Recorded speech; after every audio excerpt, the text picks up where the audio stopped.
Have we lost sight of the real reason for taking photographs? Well, join me and find out. Roll titles.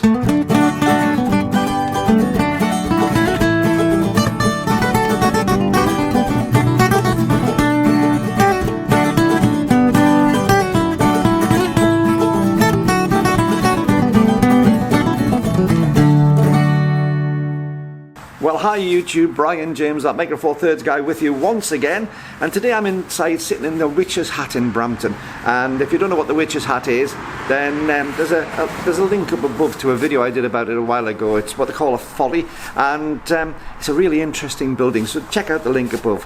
However, I was sitting down last night and going through a few bits and pieces on YouTube, and I was looking at some of the videos, and I was also looking through some of my older photographs as well. And I thought to myself, especially when I was looking at my videos that I've done recently, I've almost lost sight of why I'm taking photographs. I've discussed this to a degree in the past, but from a different angle. And this is where I'm thinking about the problem here.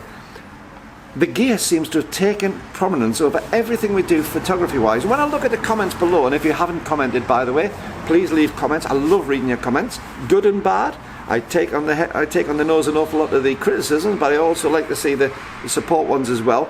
So I look through your comments, and an awful lot of the comments seem to forget about the fact that we're actually taking photographs to have something aesthetically pleasing to see, to look at, something which will provoke emotions, something which will provoke memories.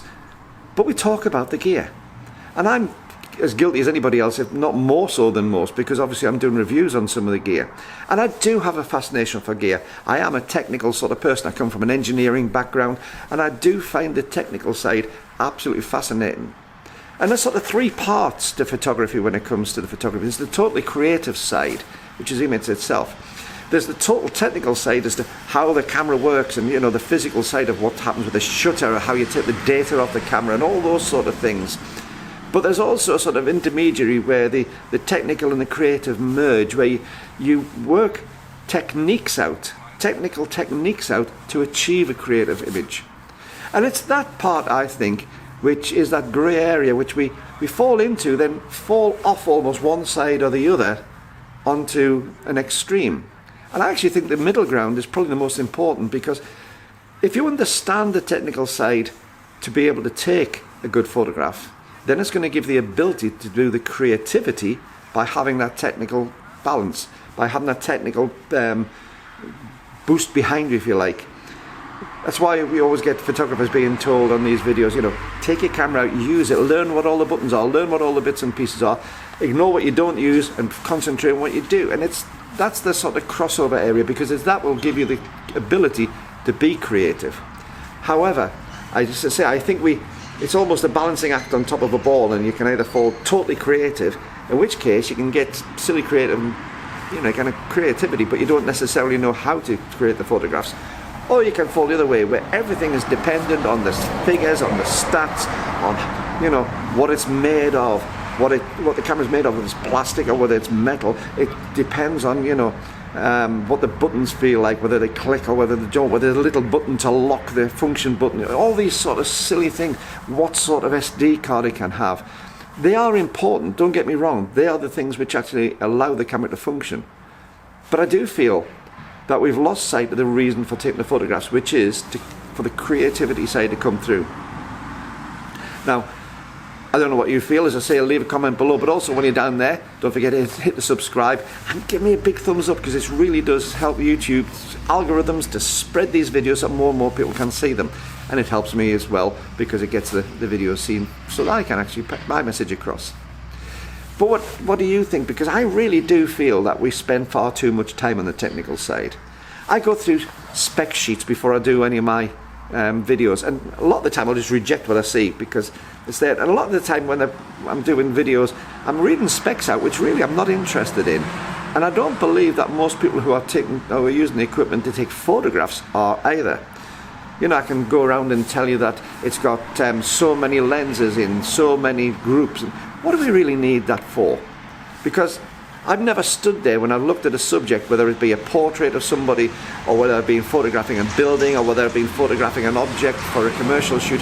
I've never sat there and looked at it and thought, what I need is a lens which has got nine elements in 7 groups, and 2 have to be aspheric lenses. I've never ever thought that, never once. So why do we put so much prominence onto it when we're buying the gear? And it's this comparative side. Now, I've seen this all of my life. When I first left school, I used to work selling hi-fi and TVs in a shop in Newcastle upon Tyne. And we used to sell real high-end hi-fis. And you got into those days into wow and flutter figures for record deck and rumble figures. And, you know, it was all sorts of things that you would look at. But at the end of the day, when you were sitting listening to that album, that's not what you thought about. What you thought about was the aesthetics of the music for you, the images that was conjuring up in your mind. And yes, if you were buying 2, you would look for the one with the best specs, but it wasn't necessarily the best item either. I found that out very, very early in retail, that just because something has the best specs doesn't mean it's the best item. And I've seen this time and time again in the photography market. We are so driven by the idea of having specifications, having the best of this, having the newest feature. Some of those features really are incredibly necessary for some photographers. But as I've said in a previous video to this, 99% of photographers never use any of the fancy features. It's that little 1 or 2% of people who will use the extreme features on it. But somebody will spend a fortune on gear just to be able to get that feature which they maybe will use once. And if you're going to do that, why not hire a camera? Hire it for the day you're going to do that, and keep the other cameras, which is going to save you money, for other times. Now, I'm just going to interrupt this video quickly just to let you know that I have a Patreon channel if you haven't been aware of it, and there's a link to it just there, just where my finger's pointing there, there's a link to it.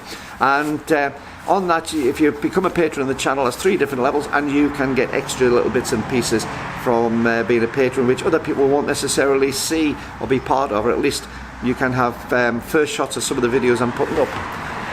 If you missed that link, there's a link down below in the description, and also down below in the description is this link, which is if you don't want to be a patron but you want to just support the channel otherwise, there's a PayPal link if you want to buy me a cup of coffee and make a donation that way. Anyway, back to the video. As I say, I'm really interested in what you think, because I have some quite polar views on this. And it's not necessarily what comes over in the videos. As I say, if I'm doing a review on a lens or a review on a camera body, I do have to pull those specs out. I have to say what's needed in, you know, what's available on this. It's got pro capture, or it's got high res stills, handheld high res. Some people do use them. I don't. Very, very rarely do I use them. And if I'm using them, it's usually to do something for YouTube as a video idea. But I do use my cameras. I've got a good few cameras, and I use them a lot, an awful lot. But the majority of my photographs don't push the camera anywhere near its bounds, and certainly don't push me anywhere near the bounds that I could do. It's only those occasional ones. So I would like to get away a little bit from the thought pattern that we have to be getting the highest spec, the newest features. And I like the idea of looking at a camera for what it can do to create a photograph, rather than what it can do to tick boxes on a spec sheet. Now before I go on, I'm going to challenge you. I want you to have a think about what you do in photography. How much of your thought pattern in photography goes towards creating images, and how much goes towards what the gear is which you create those images on? I know that over the past few years, the technology side has really pushed people into the thought pattern towards what the gear is, and certainly the marketing from the manufacturers pushes us down that route.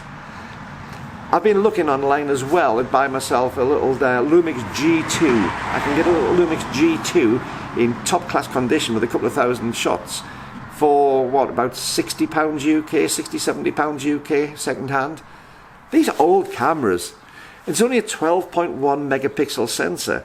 But I'm wanting to buy it to challenge me to not have all those other techie bits, not have the super high resolutions, and to go out and to take some wonderful photos, because I know that I can, with that camera, take wonderful photos with the lenses I already use.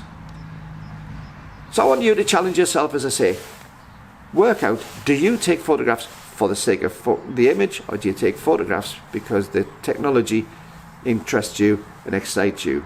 Or are you one of those people who sits balanced on the top, who balances the technology and the creativity out to give you a rounded, full-featured photographer.